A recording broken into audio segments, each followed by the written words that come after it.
हाय, नमस्कार। सही समय पर आए हैं। अभी मैं कहानी ही लिख रहा था अपने यूट्यूब चैनल के लिए। अभी मैंने बताया ना कि एक ऐसा साफ सुथरा चैनल बनाने जा रहा हूँ जिसमें आप पूरे परिवार के साथ, बाप अपनी बेटी के साथ इत्मीनान से देख सकता है और उसे नज़रें झुकाने का कभी ऐसा अवसर प्राप्त नहीं होगा। तो उसके लिए मैंने कहानी लिखी है, अपने तो अपने होते हैं, ममता, हाय गर्मी, बाप से बड़ा रुपया, मिलावट राम, कर्ज वाली दुल्हन। ये सारी कहानियाँ लिख चुके हैं। ये कहानी आप हमारे YouTube चैनल जस्ट नाउ पे देख सकते हैं। हाय गाइस, मेरा नाम है सृष्टि कुमारी सिंह। मैं आपको जल्दी ही दिखूंगी जस्ट नाउ चैनल पे, तो जल्दी से जाओ और सब्सक्राइब करो। बाय। हेलो गाइस, मैं नेहा सिंह। मैं वेब सीरीज में काम कर रही हूँ जो जस्ट नाउ यूट्यूब चैनल पे आने वाली है, तो सब्सक्राइब करें। धन्यवाद। तो हेलो गाइस, आप सब कैसे हैं? उम्मीद करता हूँ आप लोग बहुत अच्छे होंगे। मैं एक्टर रोशन कुमार एक फिल्म में अभिनय कर रहा हूँ जो कि बहुत जल्द रिलीज़ होने वाली है। मुझे इस फिल्म में देखने के लिए जस्ट नाउ यूट्यूब चैनल को सब्सक्राइब करें और हर नए वीडियो के साथ बने रहें। तो यहाँ पे मिलने वाली है ताजगी से भरी वीडियो, मनोरंजन, ज्ञान और बहुत सारा एंटरटेनमेंट। तो इंतज़ार किस बात की? अभी इस चैनल को सब्सक्राइब करें और हर वीडियो का आनंद लें। धन्यवाद। मेरा नाम कमला कुमारी है। मैं एक फिल्म में काम कर रही हूँ और मुझे देखने के लिए जस्ट नाउ इस चैनल को सब्सक्राइब कीजिए। Thank you. जस्ट नाउ एक चैनल है जो बहुत अच्छा लगा हमको। मेरा मतलब यही रहता है कि हर चीज से लोग लाभ उठाएं। तो YouTube का ये जो चैनल है जस्ट नाउ, काफी अच्छा चैनल है। हम चाहेंगे कि आप भी सब्सक्राइब करें। धन्यवाद। दिव्यात्मा नमस्ते। Rajesh Tiwari, divine India science and spiritual happiness association यानी दिशा से विज्ञान और अध्यात्म दोनों से कैसे लोग आनंदित रहें, इसका पूरा प्रयास किया जाता है। हम लोग सन 2008 से ही लगे हुए हैं। लोक रंजन से लोक मंगल, लोक रंजन से लोक मंगल, यानी सिर्फ एंटरटेनमेंट नहीं, इंटरटेनमेंट से भी लोग कैसे लाभान्वित हों। एक चैनल है, यूट्यूब चैनल है just now. Just now channel काफी अच्छा लगा हमको और हम भी चाहेंगे कि हमारी कुछ ऐसे चैनल से, इस प्रकार के चैनल से कुछ ऐसा वीडियो हो जो समाज को लाभान्वित करा सके। हमने काफी कुछ किया है YouTube में और आगे भी इच्छा है करें। तो हम चाहेंगे कि आप जस्ट नाउ YouTube चैनल को सब्सक्राइब करें और लोगों को भी आप सब्सक्राइब करवाइए, जिससे लोक रंजन से लोक मंगल हो सके। तो याद रखिएगा, just now YouTube channel just now. Thank you. कभी भी शुरुआत हो सकती है, अब भी, तुरंत, अभी, यहीं। तो हम शुरुआत करने के लिए, तो ये कहानी अपने तो अपने होते हैं, ममता, हाय गर्मी, बाप से बड़ा रुपया, मिलावट राम, कर्ज वाली दुल्हन, ये कहानी लिखी जा चुकी है। और कहानियां हैं बंधन टूटे ना, चौपाली, तीन तिगाड़ा, काम बिगाड़ा। तो अब आप हमारे YouTube चैनल पे इन सभी कहानियों को देख सकते हैं। ये पूरी की पूरी सीरीज़ टाइप कहानी है। कोई भी कहानी आपको पसंद आती है तो निश्चित तौर पे इसके अगले एपिसोड्स, इसके अगले पार्ट को फिर से हम लिखेंगे, फिर से हम बनाएंगे और आपके बीच आपके प्यार आशीर्वाद के लिए रखेंगे। तो हमारे YouTube चैनल को सब्सक्राइब कीजिए, देखिए और अपनी बातें हमें ज़रूर बताइए, ताकि इन सभी कहानियों के अलावे भी यदि कोई कहानी कहीं छूटती है तो हम उसे ज़रूर लाने की कोशिश करेंगे अपने YouTube चैनल जस्ट नाउ के माध्यम से।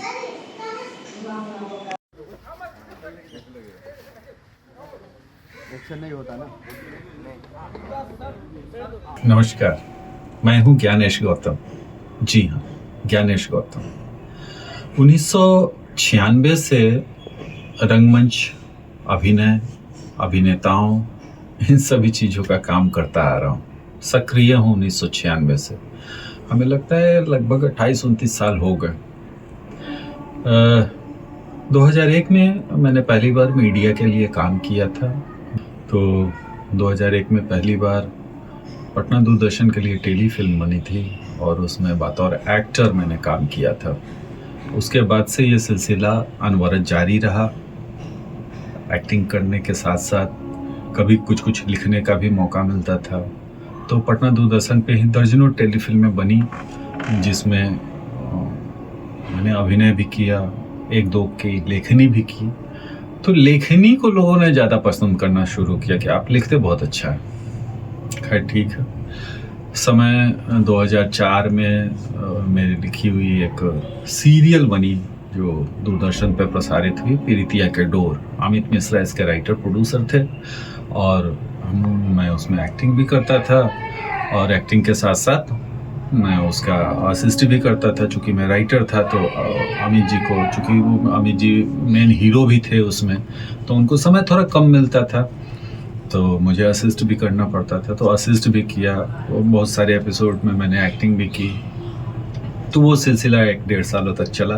फिर मैं चला गया मुंबई कि अब कुछ बड़े प्लेटफॉर्म पे कुछ काम किया जाए। मुंबई में बहुत सारे दोस्त बने, मित्र बने, गुरु भाई बने। और उसी बीच में एक कहानी मुझे सुनाई गई, बेटी। एक बहुत अच्छी कहानी थी। तो उन लोगों ने कहा कि इस पे फिल्म बनाना चाहते हैं, आप डायरेक्शन कीजिएगा। तो मैंने कहानी पढ़ी तो मुझे बेटी की कहानी बहुत अच्छी लगी। तो मैंने सोचा चलो इसको बनाते हैं मिलजुल के। तो 2006 में बेटी का शूटिंग शुरू हुआ। बहुत सारी तैयारियां करनी पड़ती है शूटिंग से पहले, प्री प्रोडक्शन उसको बोलते हैं। प्री प्रोडक्शन की बहुत सारी तैयारियां करनी पड़ती है। फिर मैंने बेटी के लिए बहुत सारी तैयारी की और फिर वापस अपने बिहार में, अपने गृह जिले में, गृह नगर में उसकी शूटिंग शुरू की।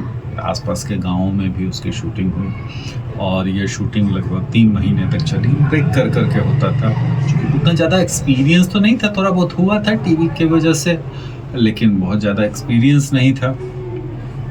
तो थोड़ा टाइम लगा, बहुत सारी चीज़ें खुद से मैनेज करनी पड़ती थी।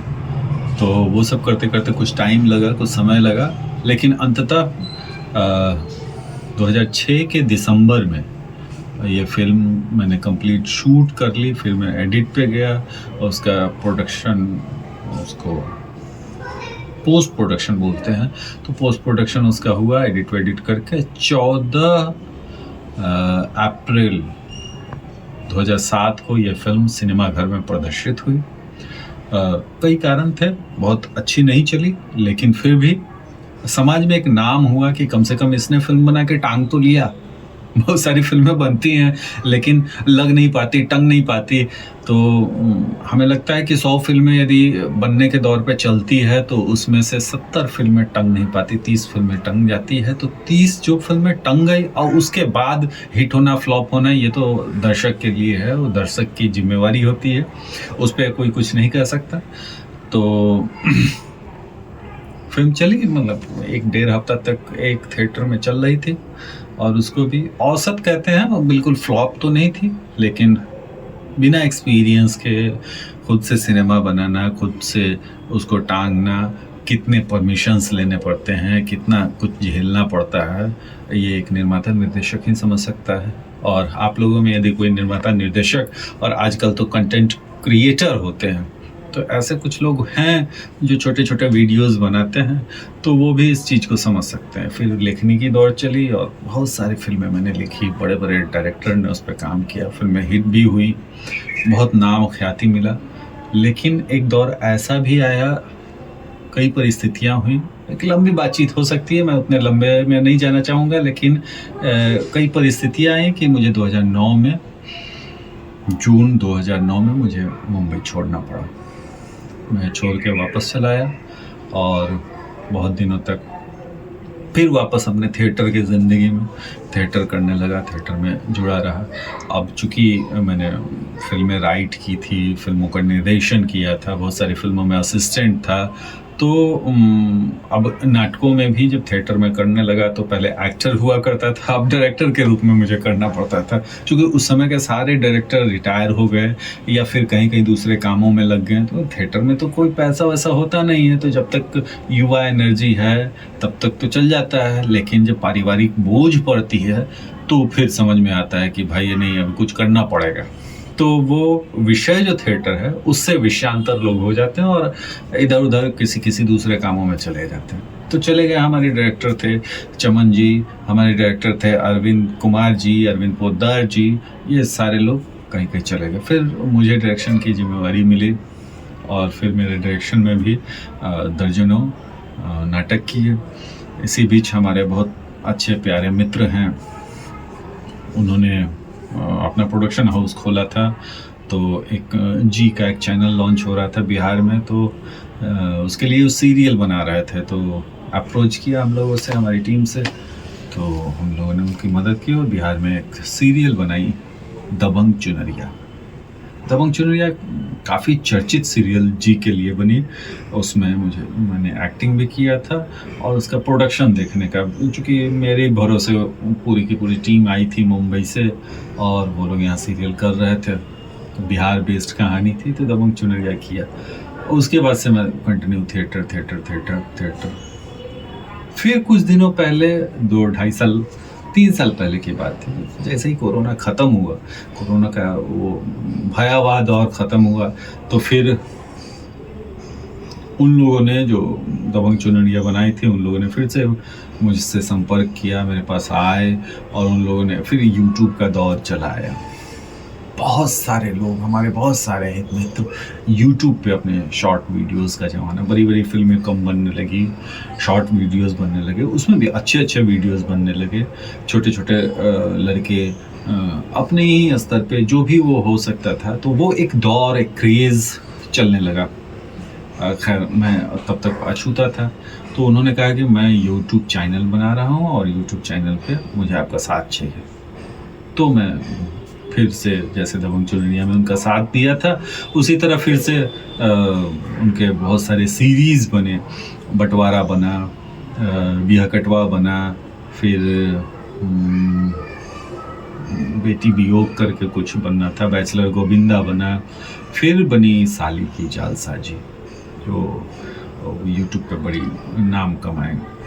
तो इन सभी में मुझे अभिनय करने का मौका मिला और पूरा फिर प्रोडक्शन संभालता ही था मैं। उसके बाद बेरोजगार पति में तो फिर सारे रिकॉर्ड तोड़ दिए उस चैनल के, और वो चैनल एकदम छोटे से ग्रो करता इंडिया के टॉप 10 चैनलों में शामिल हो गया। ये सब चल रहा था, लेकिन फिर क्या हुआ कि उन लोगों ने इसको और बेहतर बनाने के लिए उन्हें लगा कि जो मुंबई से सारी टीमें आके यहाँ पे काम करती है, यहाँ गांव में, खेतों में, खलिहानों में, पगडंडियों पे वो सारे काम होते हैं, तो बहुत सारे अच्छे आर्टिस्ट जो हैं या टेक्नीशियंस जो हैं वो कतराने लगे यहाँ आने से। तो फिर इसको मुंबई में ही किया जाए। तो फिर मैं मुंबई चला गया, एक साल तक वहीं रहा। वहाँ पे भी बहुत सारी चीज़ें हुई। उस बीच मैंने दूरदर्शन की एक सीरियल भी की बतौर अभिनेता। ये सारा सिलसिला अनवरत जारी है और चल रहा है, आगे भी चलता रहेगा। लेकिन मुंबई में क्या है ना, मुंबई में जैसे डॉक्टर की एक अपनी भाषा होती है जो मेडिकल लाइन वाले लोग अच्छे से समझते हैं। एमआर मेडिकल लाइन के लोग होते हैं, एमआर डॉक्टर की भाषा समझ सकता है, लेकिन आम पेशेंट जो होता है वो डॉक्टर की भाषा उतने अच्छे से नहीं समझ सकता जितना आपस में डॉक्टर बात करके समझेंगे। एक इंजीनियर, एक अभियंता की भाषा एक इंजीनियर बहुत अच्छे से समझेगा। तो मैं थिएटर वाला और मुंबई की फिल्मी दुनिया, और वो फिल्मी दुनिया मेरे पास 20-25 साल का एक्सपीरियंस, और मुंबई की फिल्मी दुनिया के पास 100 साल का एक्सपीरियंस। 100 साल प्रतिदिन वो काम कर रहा है और उसके पास जो एक्सपीरियंस है, उस एक्सपीरियंस के सामने मैं थोड़ा सा छोटा और असहज महसूस करता था खुद को। उनकी भाषा मुझे समझ में नहीं आती थी थिएटर वाला। मुंबई की बड़ी प्रैक्टिकल भाषा, हालांकि प्रैक्टिकल होना चाहिए, सभी लोगों को होना चाहिए, लेकिन वो प्रैक्टिकल भाषा मेरे पल्ले नहीं पड़े। तो थिएटर वाला के आदमी पल्ले नहीं पड़ता। और यूट्यूब का जो ये दौर चला तो मैंने देखा यूट्यूब पे सस्ती लोकप्रियता पाने के चक्कर में बहुत सारे लोगों ने, जिस तरह की भोजपुरी फिल्में बदनाम हो गई और एक बार बंद हो गई, अब भोजपुरी फिल्में नहीं बनती थी। एक समय दौर था भोजपुरी फिल्मों का कि उसके सामने बड़ी बड़ी हिंदी फिल्में धराशायी हो जाती थी, गिर जाती थी, चूर चूर हो जाता था। जितने भी हिंदी भाषी क्षेत्र हैं उस सारे क्षेत्र में भोजपुरी फिल्में एक बूम कर रही थी 2004 के बाद से। तो जैसे ही इसको यूज़ करना शुरू किया गया भोजपुरी में, तो भोजपुरी जो है अश्लीलता फैलने लगी और बहुत सारे बड़े बड़े सिंगर्स और वही सिंगर लोग एक्टर बन गए। फिर वो लोग सस्ती लोकप्रियता के चक्कर में भोजपुरी की वास्तविकता को ख़त्म कर दिया। एल्बम की दुनिया चली, सारे सिंगर बनने लगे, घर घर से सिंगर होने लगे, मोहल्ले मोहल्ले से सिंगर्स होने लगे, और वो 8-8 गानों का कैसेट बनता था, और वो कैसेट बना के और फिर उसको लोग देखे भी नहीं, पसंद भी नहीं आता था। और कई लोग जो टेक्नीशियंस थे, लैब वाले थे, उन लोगों की रोजी रोटी कमाई हो जाती थी, लेकिन नए कलाकार आगे नहीं बढ़ पाए और वो दब के रह गए क्योंकि सही गाइडलाइंस नहीं मिल पाया। तो मैं किसी पर इल्ज़ाम नहीं लगाता, मैं इल्ज़ाम लगाने वाला ना ही मैं जस्टिस हूँ, ना जस्टिस चौधरी, तो मैं किसी पर कैसे इल्ज़ाम लगा सकता हूँ। मैं किसी पर इल्ज़ाम नहीं लगाता, लेकिन उसका श्रेय जो देखा उस श्रेय को बोल रहा हूँ कि इसका हश्र क्या हो रहा है। तो उसी तरह जिस तरह की भोजपुरी फिल्म का हश्र हुआ, आज बहुत निचले पायदान पे चली गई। और उसके बाद एल्बम्स में जो सिंगर्स आ रहे थे, एल्बम बनाने का दौर था, जैसे कल्पना जैसे महान सिंगर्स, देवी जैसे सिंगर्स ने, सुनील छैला बिहारी ने, तृप्ति शाक्या ने जो एल्बम्स बनाए थे, शारदा सिन्हा ने जो एल्बम्स बनाए थे, भरत शर्मा जी ने जो एल्बम्स बनाए थे, विष्णु ओझा जी ने जो एल्बम्स बनाए थे, उसके बाद जो घर घर से आने लगे, वो सही गाइडलाइंस नहीं होने की वजह से वो दौर ख़त्म हो गया और सबने उसको सिर्फ यूज़ करने का माध्यम समझ लिया कि हाँ ये सिंगर है, ठीक है हम आपका बना देंगे। किसी ने नहीं कहा कि आप थोड़ा सा रियाज कर लें, आप थोड़ी सी प्रैक्टिस कर लें, फिर अच्छा एल्बम बनाएं। नहीं, आप मुझे पैसे दे रहे हो ना, मैं आपका एल्बम बना दूंगा। अब वो एल्बम कोई देखे ना देखे, इससे कोई मतलब नहीं। तो दूरदर्शिता ख़त्म हो गई, धन लोलुपता बढ़ गई, जिसके कारण से भोजपुरी भी फिल्में भी चली गई और वो एल्बम का ज़माना भी चला गया। और मैं देख रहा हूँ आजकल यूट्यूब में भी यही सब कुछ हो रहा है। यूट्यूब भी बहुत गंदा हो चुका है। यूट्यूब के 90% चैनल्स हैं जिसमें आप खुद पूरे परिवार के साथ आप यूट्यूब के चैनल्स को नहीं देख सकते। ये सच्चाई है, ये हो रहा है। तो फिर मैंने विचार किया कि किसी को तो बदलना पड़ेगा। तो मेरे पास जो 27, 28, 29 साल का एक्सपीरियंस है, उस एक्सपीरियंस को लेके एक नया यूट्यूब चैनल बनाने जा रहा हूँ, जिस पर सभ्यता की बातें होंगी, जिस पर संस्कार की बातें होंगी, जिस पे शॉर्ट वीडियोस तो होंगे, लेकिन वो वीडियोस एक बाप अपनी बेटी के साथ बैठ के इत्मीनान से देख सकता है। एक पूरा परिवार, एक माँ अपने बेटे के साथ बैठ के इत्मीनान से देख सकता है। ऐसा एक YouTube चैनल बनाने का सपना लेकर चला हूँ। आप सबों का प्यार आशीर्वाद मिले तो शायद मैं इस सपने को साकार कर पाऊँ। बहुत जल्द एक नए YouTube चैनल के साथ, जिस पर सभ्यता और संस्कार की बातें होंगी, जिस पर दादी नानी के किस्से होंगे, जिस पर माँ बेटी के नोक झोंक होंगे, जिस पर दोस्तों के आपस की बातें होंगी, जो हंसाएगा, गुदगुदाएगा। तो बहुत जल्द आ रहे हैं आपके साथ ऐसे YouTube चैनल को लेकर।